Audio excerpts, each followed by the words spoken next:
Boa noite a todos, sejam todos bem-vindos, né? Com muita alegria que estamos aqui para mais uma quinta-feira de estudo dessa obra maravilhosa, Entre o Céu e a Terra, né? Ela que é a sétima obra dessa coletânea do nosso querido André Luiz, trazido pela pena do nosso querido Francisco Cândido Xavier. Nós hoje estamos recebendo a nossa querida irmã André Rosada, lá da casa de Tiago, aqui bem vizinho a nós, a gente em Petrópolis. Ela irá fazer para nós o capítulo 36, intitulado Corações Renovados. Teremos hoje na harmonização Teresa Cristina, Helenilza Jardim na prece inicial e Eugênio na prece final. Que nós possamos abrir nossas mentes, nossos corações, para que possamos receber, né, com muito carinho e dividir tudo que a Andrea trouxe para dividir conosco. Iremos dar início pedindo a Teresa para que faça a abertura. Boa noite. Sementes de Felicidade, de Lorival Lopes. Não, foi culpado. 147, página 159. Convença-se do poder de Deus. É o poder que transforma, corrige, renova e mantém sempre bela a vida. Opera no seu íntimo mediante os pensamentos de amor. É infinito. Procure-o. Reconhecendo o poder de Deus, você abre as portas da sua vibração e à sua bênção, e pode operar grandes feitos. Encontre-o.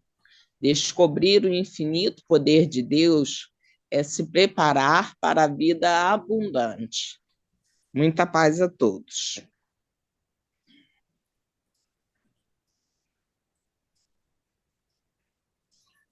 Está fechada, Helenilza, seu som.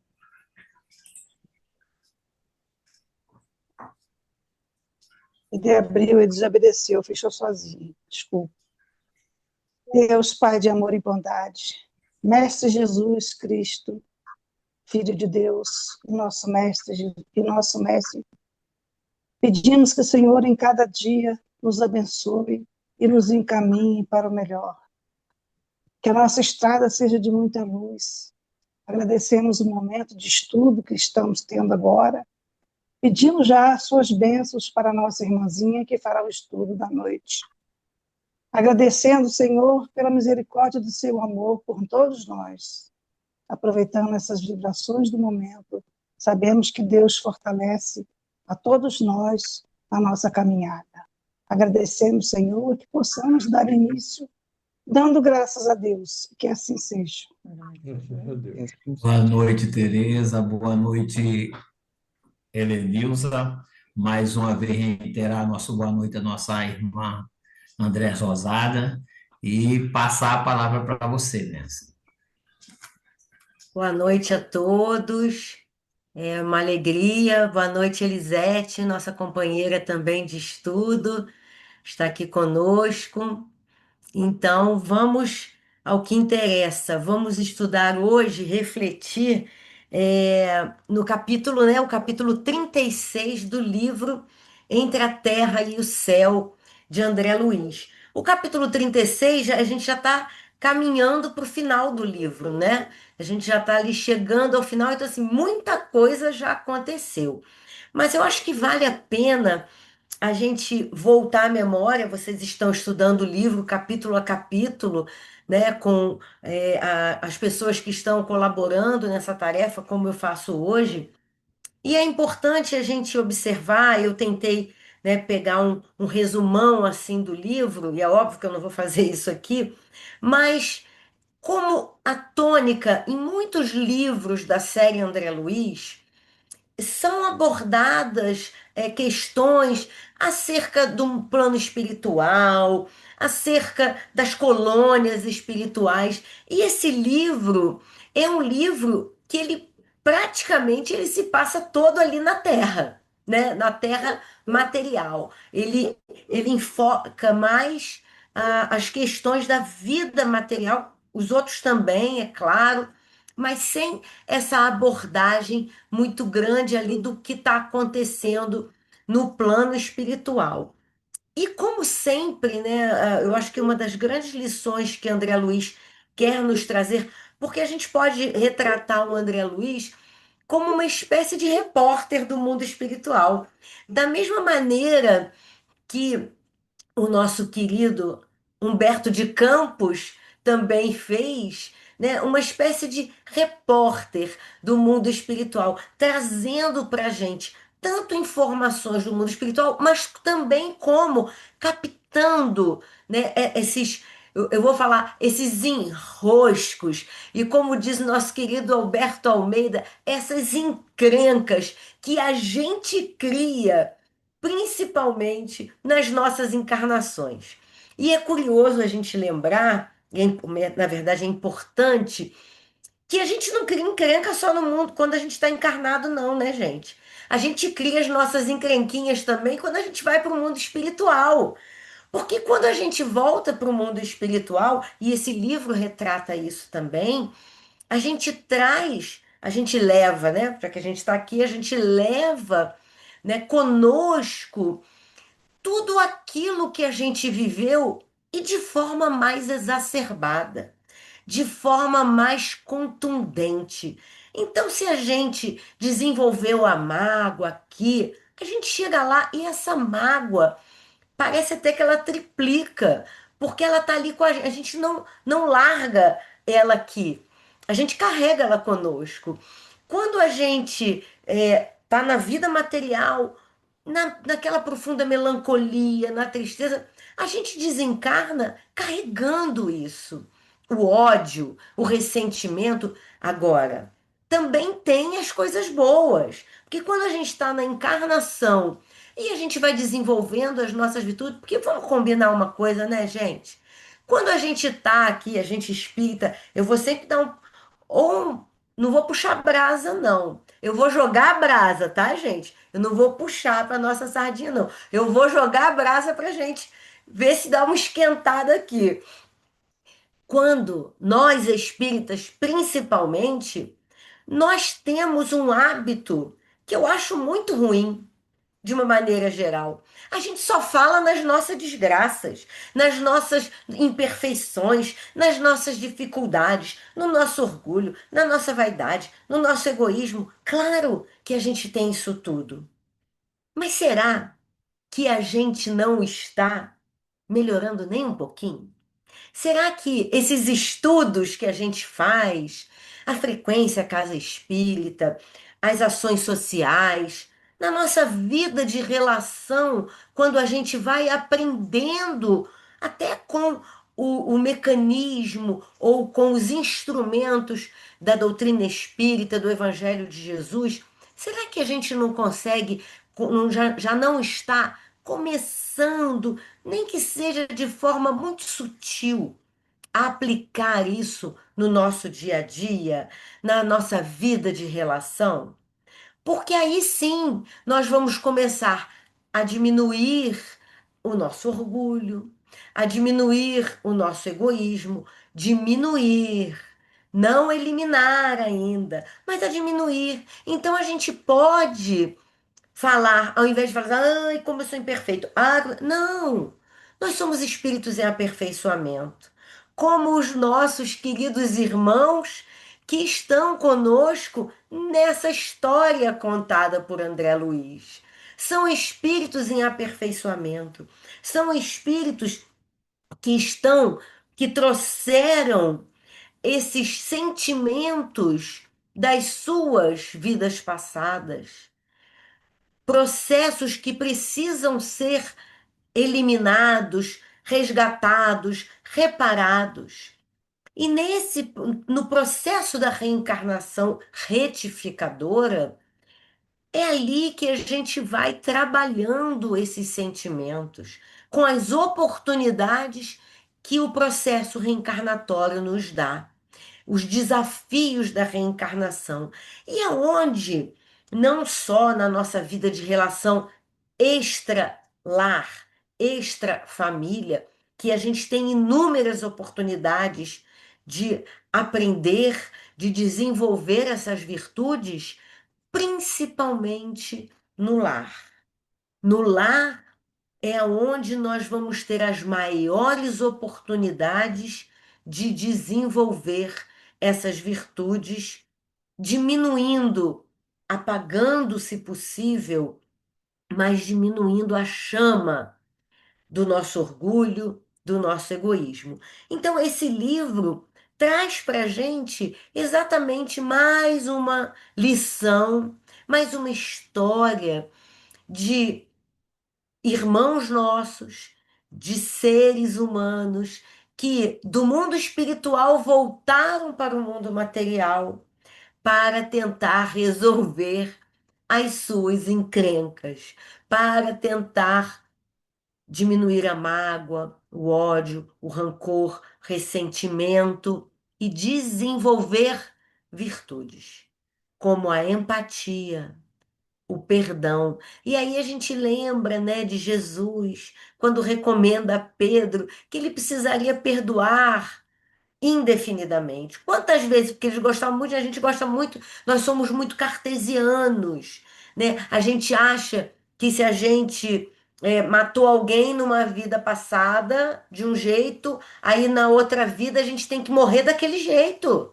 desencarnar daquele jeito. Por quê? Porque a gente tá tão ligado ainda na pena de talião, do olho por olho, dente por dente.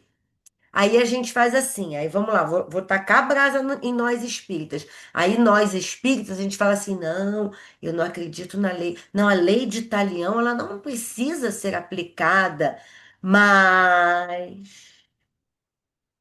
a gente sabe que a lei de ação e reação existe. Que não cai uma única folha da árvore sem a permissão do pai. Gente, outro dia eu estava numa roda de conversa. E eu ouvi isso e eu fiquei assim, que falo ou não falo, agora não. Mas eu fiquei na minha, porque a gente tá, às vezes, né, numa outra oportunidade a gente conversa melhor sobre isso. Por quê? Porque se for isso é pena de talião. É olho por olho, dente por dente. E será? E aí eu sempre falo, né, gente? Eu já vou entrar no livro, calma. Será? E a gente aprendeu isso outro dia com um espírito bondoso, amigo, querido, um jovem. E os jovens, quando eles desencarnam jovens, eles não ficam velhos de repente, né? Eles trazem toda aquela vibração ainda do jovem. E esse espírito amigo desencarnou muito jovem. E ele veio de uma forma muito objetiva e direta, falando para gente, trazendo uma mensagem muito bacana e falando isso e puxando a nossa orelha. Nós espíritas, ele falava para gente assim: vocês deveriam ser os mais misericordiosos. Deveriam. Elisete já sabe de quem eu estou falando, né, Elisete? E Célio também que está aí.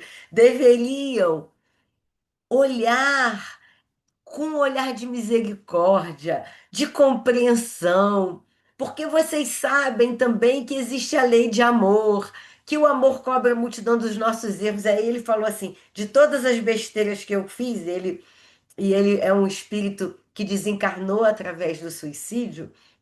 Ele fala: será que tudo que eu tô agora aqui, ó, ralando, batalhando, tô usando as minhas palavras, gente, para fazer o bem, para ajudar, não vai contar?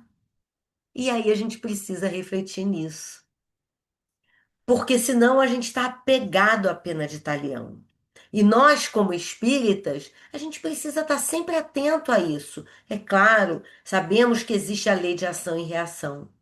Mas nós sabemos que as nossas ações no bem, elas promovem também elementos que nos elevam e que muitas vezes nessa balança da justiça divina, o bem tem tanta força quanto os nossos erros. O bem cobre a multidão dos nossos erros, o amor cobre a multidão dos nossos erros. Então, esse livro fala sobre relações familiares, fala sobre resgates, sobre momentos de reparação através da dor, através das oportunidades que a vida nos confere.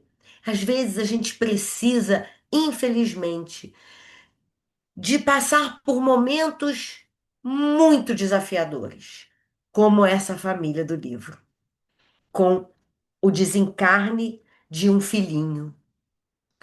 Muitas vezes, mas a gente vai falar assim, mas será que a gente precisa passar por isso? Mas o desencarne desse filhinho, ele não foi só para despertar a família, porque também fazia parte do planejamento. Foi para haver ali uma oportunidade de reparação, de união, de resgate, não de um espírito apenas, mas de vários. Então, esse capítulo, e o título é muito bacana, Corações Renovados. Gente, coração renovado é um coração, é um sentimento. O que que significa isso? Eu fiquei pensando quando eu fui estudar o capítulo. Gente, um coração renovado é um coração que se enche de ânimo, de esperança. Porque quando a gente renova os nossos votos nas nossas relações, quando a gente renova a nossa casa, o nosso shape, quando a gente faz isso, a gente muda o ar, a gente cria uma psicosfera de possibilidades novas. Então, quando os corações se renovam, as portas e os caminhos se abrem para novas oportunidades, novas atitudes. Então, vamos lá. O capítulo, na verdade, ele começa falando sobre a Zulmira, que após a libertação desencarne do filho Júlio, filho não, o Júlio era enteado dela, né? Ele não era o enteado, enteado, né? Que ela teve Não, muito. nesse momento já é o filho dela. Já é o filho reencarnado, é É. isso aí. Obrigada, obrigada. Já é o filho reencarnado. Com o desencarne dele, ela fica muito abalada. Natural para uma mãe. Aí, olha só que interessante. Logo no início do capítulo, ele fala assim: o enfraquecimento progressivo da Zulmira impusera-lhe perigosa situação orgânica. Então, vamos pontuar uma coisa aqui. O desgaste emocional e psíquico, ele altera a nossa condição de física. Joana de Ângeles, no capítulo 9 do livro Plenitude, quando ela fala de autocura, ela fala especificamente sobre os pensamentos e os sentimentos que são adoecedores. Então a gente muda. E eu sempre gosto de lembrar, até quando a gente faz, né, o seminário ou o ciclo de palestras de autocura, baseado nesse livro da Joana, a gente trata sobre esse tema.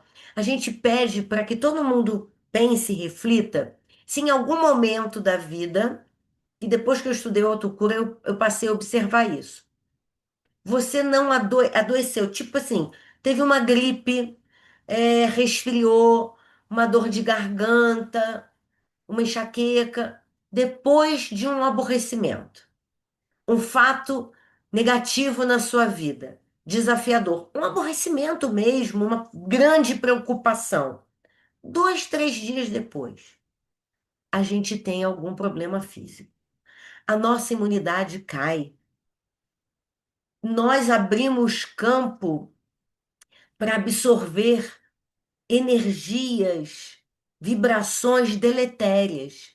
E a Zulmira, que passava por esse processo, nesse momento, ela, após esse desgaste emocional profundo, ela fica tão debilitada que teve um grande impacto físico nela. E ela começa a receber aqui, eu não vou ler o capítulo não, tá, gente? Aí aqui, vamos lá. O próprio Clarencio, instrutor de André Luiz, depois de auscultá-la, notou apreensivo: nossa irmã reclama socorro mais seguro. O esgotamento é quase completo. E eles começam a tratá-la também do plano espiritual. E ela começa a receber o quê? Um tratamento nos dois planos da vida, porque ela também estava sob cuidados médicos. A enferma recebia-lhe assistência magnética quando Mário, Antonina e Haroldo deram entrada em sala próxima. Deixamos nosso instrutor com a doente e demandamos a peça para. Bom, vamos lá. Vou seguir aqui, tá, gente? Que eu não vou ficar lendo o capítulo, não. Aí fala: o enfermeiro apresentou a jovem senhora e o filhinho por amigos particulares e depois, evidentemente instruído pela companheira, iniciou a palestra, comentando a penosa impressão que lhe causara o falecimento do pequenino e pedir escusas por não haver reaparecido, porque ele deu uma sumida. E olha que coisa interessante, a ocorrência, a morte da criança, realmente desnorteara-o. Ele sentiu esse impacto nele próprio. Ficou doente também. Olha também como a condição emocional dele alterou a condição física, fez com que ele adoecesse. Caíra de cama, impressionado com o acontecimento que lhe não cabia esperar. Ele falava realmente comovido. Por quê? Lembrando os derradeiros minutos da criança, represavam-se-lhe os olhos de lágrimas que não chegavam a cair. Aquela emotividade manifesta, aliada à humildade sincera que Silva deixava transparecer, tocava o coração de Amaro. Olha só. Ele foi também tocado pela morte da criança. E o outro começa a perceber nele aquele abatimento e também, entre aspas, amolece o coração do Amaro. Tocou o coração do Amaro, que se descerrou mais amplamente. Então, nesse momento em que os sentimentos genuínos de pesar, de empatia pelo sofrimento da família, faz com que toda essa emotividade comece a fazer o quê, gente? Quebrar as barreiras da animosidade. Porque muitas vezes, por mais que a gente tenha, desenvolva animosidade, intolerância, falta de simpatia por alguém, às vezes a gente traz alguma mágoa, tem rancor de alguém. Mas quando a gente vê a pessoa no sofrimento, é nesse momento que às vezes a gente é tocado. E é por isso que eu falei de misericórdia. Por quê? O querido, nossa, gente, me fugiu o nome dele agora. Martin Luther King, ele dizia que ter misericórdia é se colocar na miséria, no lugar da miséria alheia. É a miséria no sentido não de miséria pobreza, de miséria de sofrimento, de dor. Então, quem tem essa possibilidade de se colocar no lugar do outro que sofre, é claro, eu sempre penso nisso, porque uma vez me permitam trazer aqui uma experiência pessoal. Meu pai, quando estava doente, meu pai teve câncer. Um dia minha mãe falou assim: ah, eu não sei, eu acho que eu sofro mais do que ele. Aí eu não aguentei. Eu falei: mamãezinha, querida, ninguém tá no lugar dele. Que só quem está passando por esse processo, quem está passando efetivamente, é ele. Então tem um lugar que é só dele. Nós sentimos, nós sofremos também, né? Mas A gente não tem como sofrer mais do que ele, porque ele está no processo. Então a gente pode se solidarizar, pode ter o nosso sofrimento na condição de filho, de companheiro, de amigo, de pai, de mãe. Claro que sim. Então, quando a gente tenta minimamente se colocar no lugar do outro que sofre, não é possível que a gente que tenha o mínimo de empatia não sejamos tocados em nosso coração.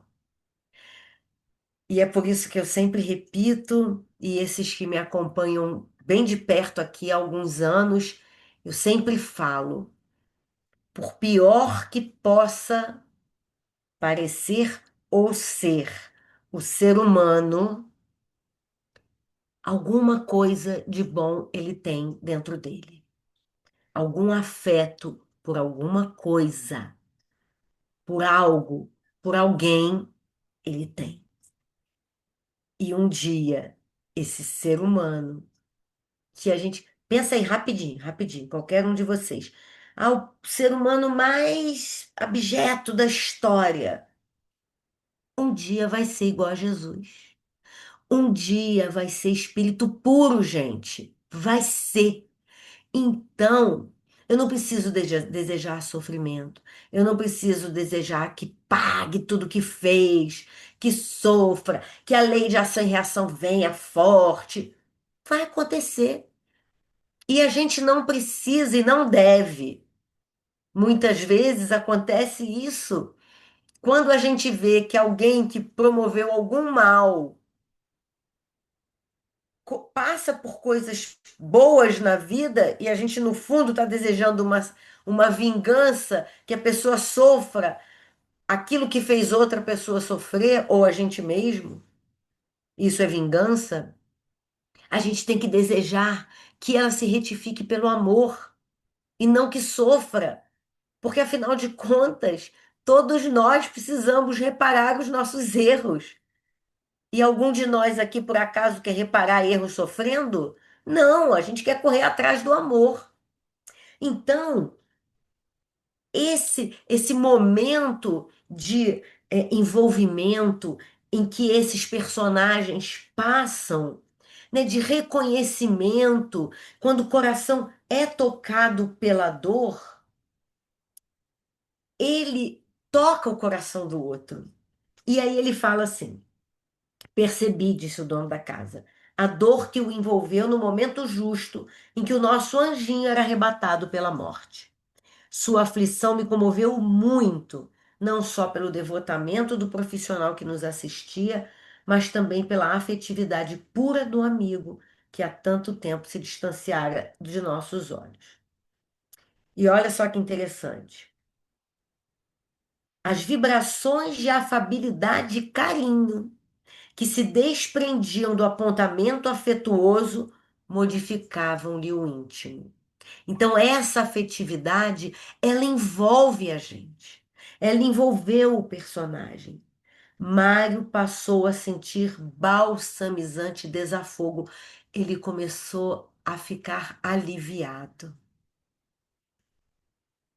Enquanto Elvina se afastava para atender a madrasta, doente, papapá, vamos lá. Por que isso também aconteceu? Porque ele tinha um complexo de culpa. Ele trazia uma culpa dentro dele, achando que ele havia cometido algum erro. E isso poderia ter provocado a morte da criança. E aí o Amaro falou para ele: não havia motivo para tamanha preocupação. Desde a primeira visita médica, compreendi que nosso filhinho estava condenado. O soro foi o último recurso. E ele diz, resignado, não é a primeira vez que atravesso uma provação dessa ordem. Há tempos sofri a perda do caçula de meu primeiro matrimônio. Estranhamente afogado numa de nossas raras excursões até a praia. Confesso, olha, que só me faltou enlouquecer. Entretanto, apeguei-me à religião para não sossobrar. E hoje compreendo que somente nos compete acatar os desígnios de Deus. Não passamos de criaturas necessitadas de socorro divino a cada instante de nossa experiência humana. Bom, eu quero fazer uma observação aqui. Todos nós, né, sabemos, temos certeza que vamos morrer, desencarnar, que os nossos entes queridos também. A gente não sabe a hora. A gente sabe que a passagem já está comprada. A gente não sabe o dia que está anotado lá no bilhete da passagem, né? Passaporte está carimbado para a volta. A gente só não sabe qual é o destino exato. Vai depender de nós. E é tão curioso que todos, religiosos ou não, espíritas ou não, todo mundo sabe que vai morrer. Mas a gente vive como se não soubesse. E a morte, que é algo mais natural, o algo mais natural da vida, é algo que mais nos surpreende, mais nos aterroriza e mais nos choca quando acontece. E hoje existe algo que tem acontecido, porque todos nós ainda temos uma grande dificuldade, mesmo nós espíritas, a viver, conviver com a morte e com o luto. E é bem bacana, eu não sei aí em Nova Friburgo, que hoje nós estamos tendo aqui em Petrópolis, né?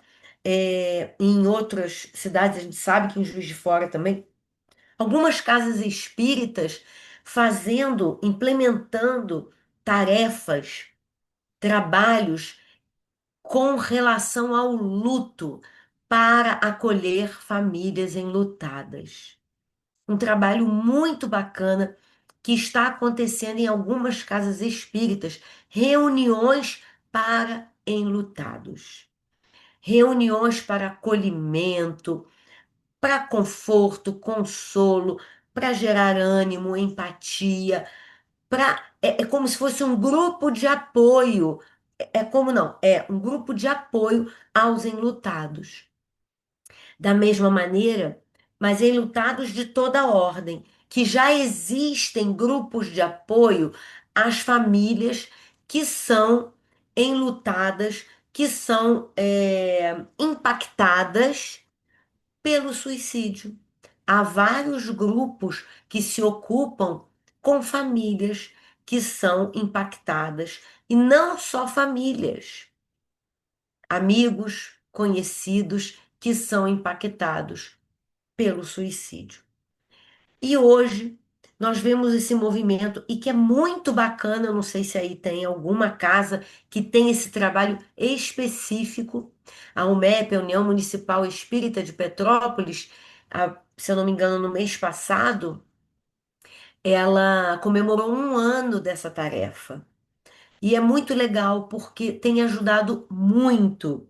E é interessante que mesmo entre nós espíritas, ainda há uma dificuldade de conviver com a morte do corpo físico, com a ausência, com a- o afastamento repentino ou já esperado, no caso de uma doença, de um ente querido. E a gente precisa, né? Porque eu falo assim, é muito fácil para a gente dizer, mas a vida continua. A vida, tá bom, a vida continua, mas a vida continua aqui para a gente e continua também para quem partiu. E se a vida continua aqui para a gente precisa se apoiar, a gente precisa seguir, a gente precisa continuar. Eu lembro muito de uma querida companheira espírita, talvez vocês a conheçam, a Deusa Nogueira, que é do Centro Espírita Leon Denis, lá no Rio, em Bento Ribeiro. A Deusa, o filho dela, jovem, acho que ele tinha 19 anos, Guilherme, desencarnou. Ele foi morto. E ele e ela sempre fala, ela tinha palestra agendada parece que 2 ou 3 dias depois do que seria aquilo que foi o sepultamento dele, né? E a pessoa, não sei se foi na casa, no Leão Denis mesmo, ligaram para ela e falaram para ela: Ah, Deusa, se você quiser, não precisa fazer a palestra e tal. Aí ela falou: Não, de jeito nenhum, eu vou fazer a palestra. Aí ela foi fazer a palestra. Por quê? É óbvio que ela estava triste, chorou. É claro, isso tudo é normal, gente.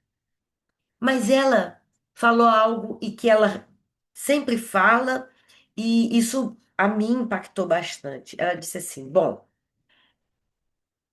se Deus levou o Guilherme antes de mim, é porque ele já podia voltar.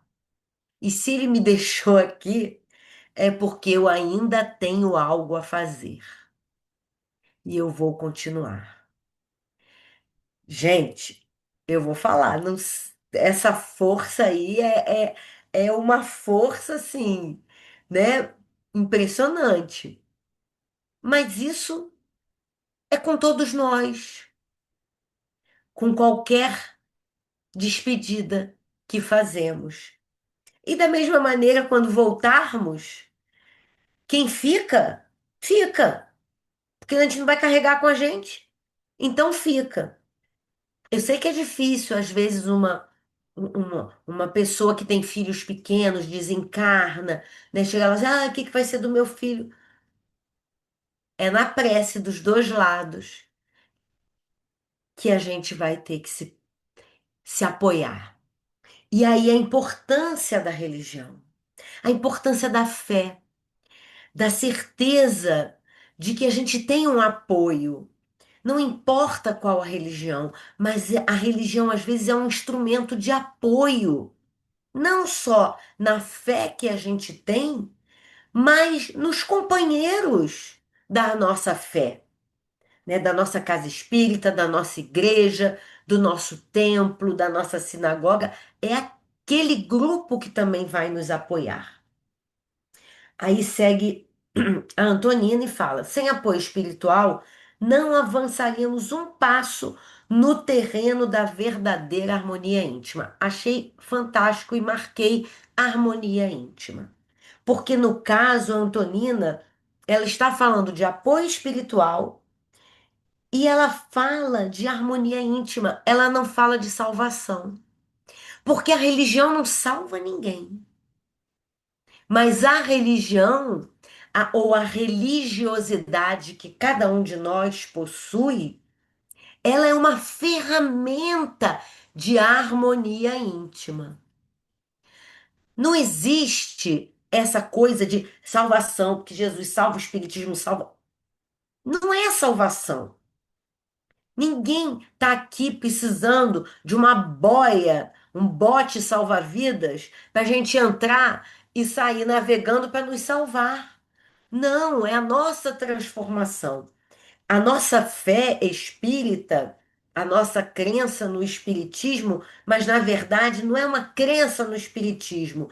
São as informações que a doutrina espírita nos traz, que os espíritos nos trouxeram, que fazem com que a gente reflita e aí sim tenha instrumentos para promover mudanças, que também existe na fé católica, que também existe na fé protestante, que também existe no budismo. São instrumentos, são meios onde a gente encontra alicerces para promover essa transformação íntima, porque toda fé, toda religião, ela promove transformação íntima. Se você de fato reflete e procura seguir, né, aqueles instrumentos, aqueles elementos que a nossa, que a religião nos traz. Então, ela fala uma coisa muito interessante também. Ela fala assim: a morte do corpo nem sempre é o pior que nos possa acontecer. Eu já ouvi, em razão do meu trabalho, uma mãe falar que não sabia mais o que poderia acontecer com o filho dela se ele continuasse vivo. Porque ele estava muito comprometido com a lei dos homens. E ela não temia, olha que coisa, né, curiosa, vamos falar assim. Ela não temia pela morte dele, ela temia pela vida. Isso é muito forte, eu acho que faz a gente refletir bastante também, né? E aí ela diz: a morte do corpo nem sempre é o pior que nos possa acontecer. Quantas vezes os pais são constrangidos a acompanhar a morte moral dos filhos? No crime ou na viciação que não conseguem interromper. Esse faz parte do exemplo que eu acabei de dar dessa mãe. E aí ela diz que também perdeu um dos filhos e tal. E aí eles vão seguindo, e aí ele diz que é católico, e ela diz, pergunta para ela se ela também é católica, ela diz que não, que em matéria de fé ela aceita a interpretação evangélica do espiritismo. Eu achei bacana isso. A interpretação evangélica. Gente, eu tô perdida na hora. Ah, tá bom, ainda tem tempo. E aí é muito bacana que ele fala, ah, sim, Jesus é nosso porto. Não entendo a religião por elemento separatista. A senhora, na condição de espírita, e eu, na posição de católico, possuímos uma só linguagem na fé que nos identifica. Creio que a providência divina, como o sol, brilha para todos. Que lição bacana, né? Que mente esclarecida. Será que nós espíritas somos tão esclarecidos assim? Ou será que nós muitas vezes achamos que, como nós somos, né, o consolador prometido por Jesus, será que só o Espiritismo consola? Uma vez eu ouvi isso também de uma pessoa, até numa palestra, que falou que estava debatendo com um cunhado, parece, e o cunhado era católico. Aí eles estavam debatendo, né? O católico e o espírita, tá? Debatendo ali. E aí o espírita falou assim: não, porque a minha fé é raciocinada. Aí o católico falou assim: por acaso você acha que eu não raciocino na minha fé? E é isso. Para mim, Andréia, nessa individualidade, o espiritismo me traz elementos que atendem aos meus anseios. Mas outros irmãos de jornada recebem elementos da sua confissão religiosa, de sua confissão de fé, que atendem aos anseios deles. E vamos combinar, gente. Tem muita gente boa, muito melhor. Eu não estou falando da galera aí de Nova Friburgo, tá? Eu estou falando da galera do lado dessa serra daqui. Eu vou falar dessa serra daqui e por outros cantos. Tem muita gente de outras denominações religiosas que são muito melhores, pessoas muito melhores do que muitos espíritas daqui. E tem muita gente que é muito melhor e que não tem religião nenhuma. E que é materialista. E que nem acredita em Deus. Mas age no bem, mesmo, né? Quer nem saber. Ah, não é possível. É possível. Ah, porque não acredita na vida após a morte, então por que que vai fazer coisa boa? Porque já é bom. Porque já é bom. Porque não precisa da religião para ser bom. A gente precisa. Eu preciso esfregar o livro dos Espíritos entre a terra e o céu, o depois da morte, o Evangelho segundo o Espiritismo, todas as parábolas de Jesus, dormir agarradinha com o Evangelho para poder tentar ser uma pessoa melhor. Eu preciso. Mas tem gente que não precisa, que já é bom, que já enxerga no outro um irmão. E tem gente que chama todo mundo de irmão, vira a cabecinha e tá criticando o irmão da outra casa espírita, ou a irmã que veste assim, ou o outro que tem 40 tatuagens, ou o outro que bebe vinho, ou o outro. E aí? Então, vale refletir, vale refletir. E aí vai seguindo, e aí vamos chegar aqui no momento muito importante, né, que vamos falar da Zulmira, que adoecera com a enfermidade do filhinho. E desde a morte dele não mais se alimentara. Quando o filho desencarna, ela cai doente. E essa doença, que certamente foi gerada pela profunda tristeza, pela melancolia, né, num estado de depressão, fez com que ela, né, absorvesse tanto e começa a ficar debilitada até pela falta de alimentação. E aí ele começa a conversar com o enfermeiro, falando assim, relacionou, olha só, os desajustes psíquicos da companheira antes da vinda do filhinho. Então ela já tinha um histórico de desajuste psíquico. Mas com a maternidade, quando ela vira mãe, ele fala como que se renovara. Mas com a desencarnação da criança, nova crise de contratempos invadir ali a casa. Então, nós muitas vezes somos acometidos na nossa vida por processos, por desajustes emocionais, e a gente que às vezes já tem uma tendência aos processos de depressão, de ansiedade, quando acontece alguma coisa na nossa vida, a gente às vezes toma aquele baque. No entanto, às vezes também somos, né, agraciados, sempre somos agraciados com novas oportunidades. E aí a gente sai daquele processo.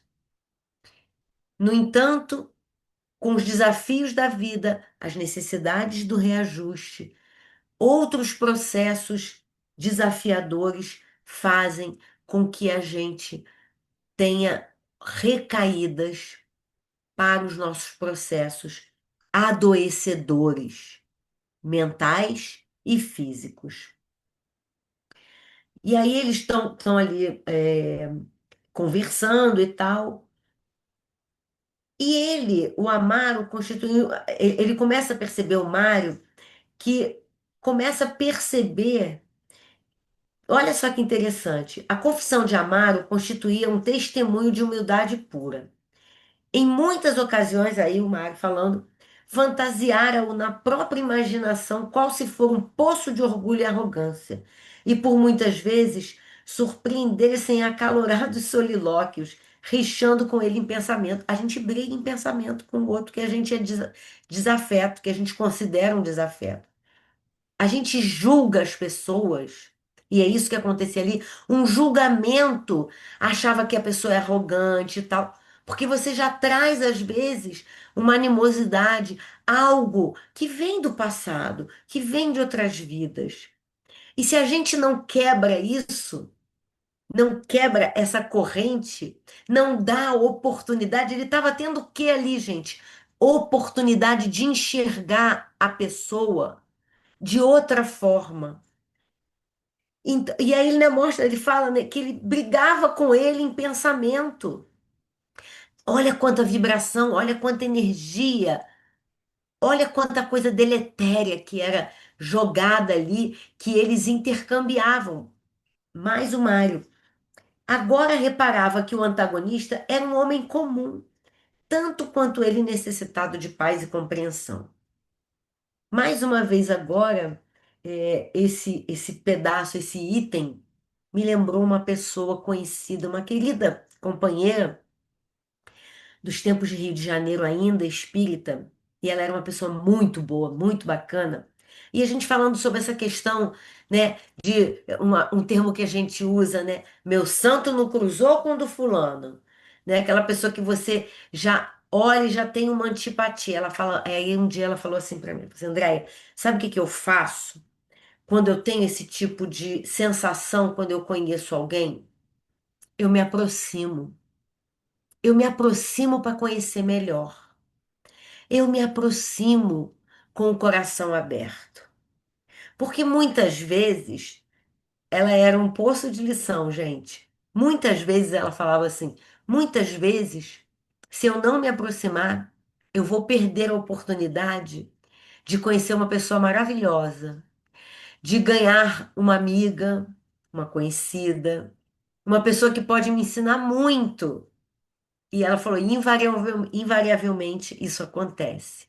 Eu quebro essa barreira da antipatia me aproximando. É até porque uma grande lição para nós também, muitas vezes a pessoa que se aproxima ou que se apresenta com uma certa arrogância, com um certo orgulho ou uma antipatia, às vezes está sofrendo, às vezes está passando por dramas internos, às vezes dramas físicos, e a gente não sabe. A pessoa está sofrendo, é igual os animaizinhos que são reativos para se defender. Às vezes eles reagem para se defender. Aí ele segue aqui e aí vamos lá, vamos à hora do médico aqui. E aí o médico chega para visitar a enferma e diz, né, que ela precisava, a Zulmira precisava, o caso dela era tão sério que ela precisaria de uma transfusão de sangue. E nesse momento, o Mário se oferece para ser o doador de sangue. E ele diz: Mário, acanhado, levantou-se maquinalmente e, antes que Amaro fizesse qualquer referência ao assunto, apresentou-se ao médico explicando: Doutor, se a minha cooperação for aceita, sentirei prazer nisso. Sou doador de sangue no hospital em que trabalho. E erguendo os olhos para o ex-rival, disse em voz quase suplicante: Amaro, permita-me. Quero auxiliar a doente de algum modo. Afinal de contas, somos todos agora bons irmãos. Então ele encontra ali naquele momento a oportunidade de doar-se, de dar o seu, a sua contribuição. E depois que ele passa a doa o sangue, é interessante aqui essa observação que ele fala, passou a acusar profundo abatimento. Não sabia se era pela quantidade de sangue ou se realmente é, ele entrou numa posição de cansaço, né, pela doação de sangue. Em seus olhos, porém, brilhava uma luz diferente. Afigurava-se haver perdido as inquietações que o martirizavam. Porque fazer o bem faz bem. Quando ele, ele doa do seu próprio sangue, né, diminuindo a dor, vitalizando ou revitalizando a Zulmira, ele faz com que aquela energia antes, né, aquela barreira anterior fosse dissipada. E aí ele fala: adquirir a noção de que se reabilitara perante a própria consciência, trouxer aos ex-adversários o próprio coração em forma de visita fraterna e as suas próprias forças insufladas no campo orgânico da mulher que lhe fora bem amada, como que lhe favoreciam a ausência dos velhos pensamentos de mágoa que por tanto tempo lhe haviam flagelado a vida íntima.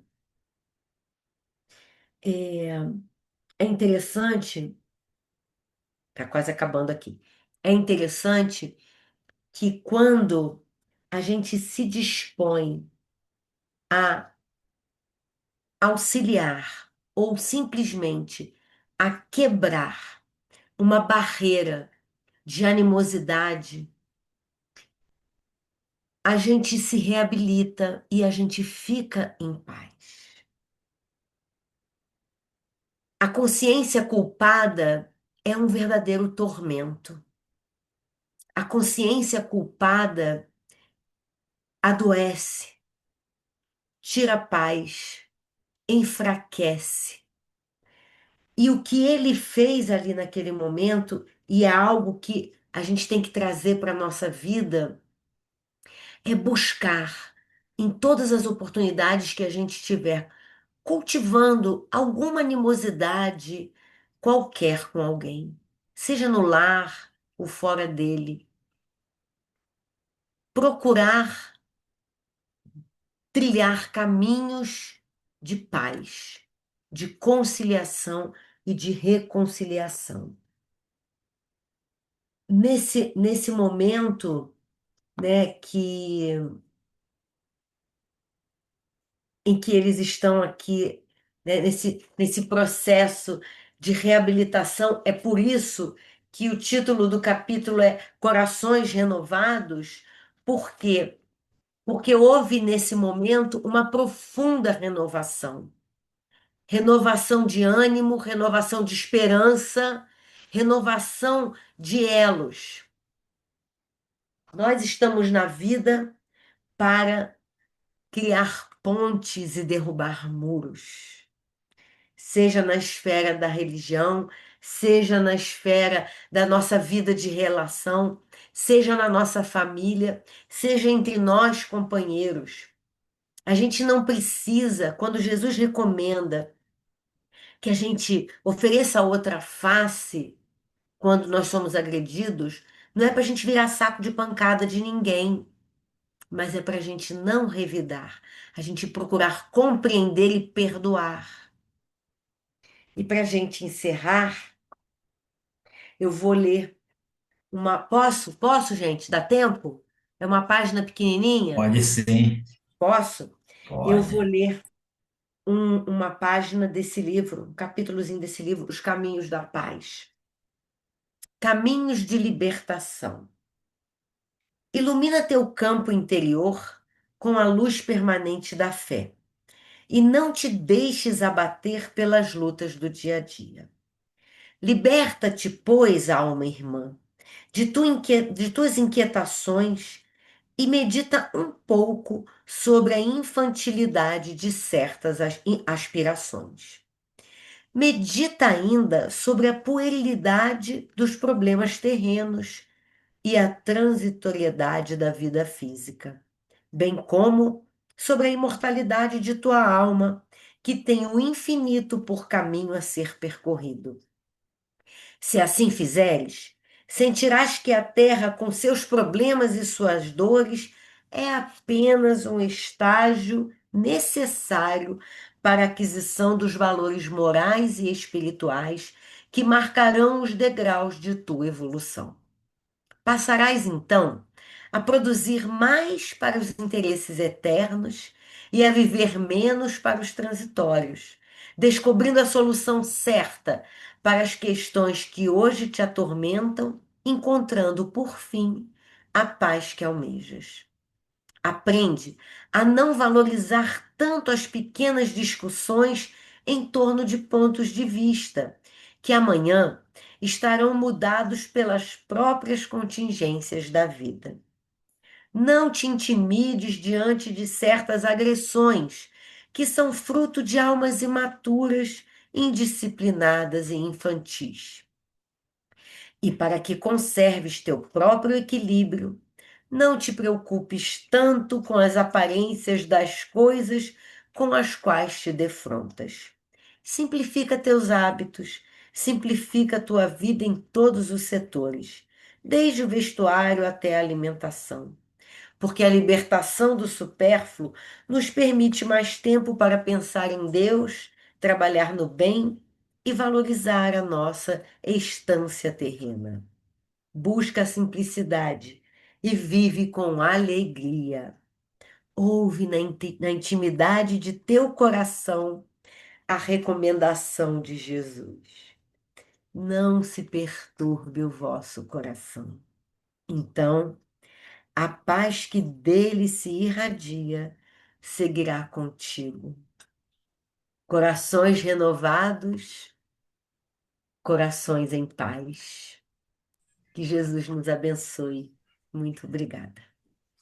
Nós que agradecemos, André. Mais uma vez, você está conosco trazendo essas reflexões maravilhosas, né?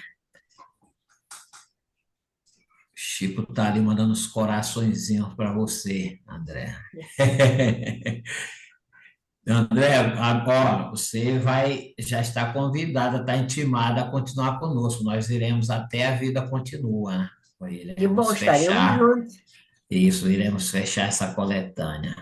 Então, minha amiga, desde já, gratidão nossa, do nosso grupo, em nome da nossa casa, obrigado mais uma vez, estar presente conosco, dividindo os frutos das suas reflexões.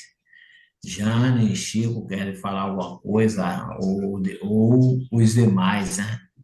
Não, só agradecer mesmo, porque foi muito esclarecedor e para nós cheios de reflexões também. Gratidão, viu, Andréia? Mais uma vez. Obrigada, eu que agradeço. E agradeço aqui aos meus companheiros de estudo que estão aqui nos prestigiando também. Lisete, Célio, Silvinha está aqui também. Quando lá não tiver, quando na casa do Tiago não tiver, eles podem pegar o link aí com você e entrar para dividir conosco também, tá conosco estudando. Sejam Tá ótimo. bem-vindos. Então, André, Internet é também a quero nossa fazer casa. aí coro com as palavras de Jane, só te agradecer, né? Várias reflexões, várias sementes lançadas, e agora tem que germinar essa semente, né? Então, gratidão, tá, minha amiga? Que Deus te abençoe, que Deus te ilumine e que você continue estudando e compartilhando os frutos dos seus estudos com todos nós. Muito obrigado, tá? Eu Um agradeço, abração gente. aí também, o pessoal de E, e Petrópolis. espero Tem que em gente breve aqui, estejamos ó, juntos de presencialmente mais uma vez, né? Isso aí. Aqui na sala, André, tem gente do Ceará, Itaboraí, tem gente de outras localidades, né? De Petrópolis, né? Com seus companheiros. Que Isso é legal. bom que encurtou, né? A internet Uhum. encurtou distância. Isso, isso. Obrigado, tá, minha amiga? Obrigada a Convi- vocês. Convidar o nosso querido amigo Eugênio para fazer encerramento. Graças a Deus. Vamos orar, irmãos e irmãs. Agradecer ao nosso Pai maior, aquele que a todos nós criou, com justiça e bondade nos inspira. A Jesus que nos trouxe o caminho, a verdade para a vida. E esse grupo imenso de amigos espirituais que inspiram e orientam os trabalhos desta casa e a cada um de nós assistem. Gratidão. Gratidão pelos estudos que temos a oportunidade de ter feito, pelas maravilhosas reflexões que nossa irmã Andréia trouxe para nós hoje, que cada um de nós, naquilo que nos for possível e necessário, principalmente, possamos amadurecer cada palavra do estudo aqui realizado em função de nos tornarmos progressivamente mais amadurecidos espiritualmente. Assim, pedimos a permissão para dar término aos estudos desta noite, dando graças a Deus, que assim seja. Graças a Deus. Obrigado, Eugênio.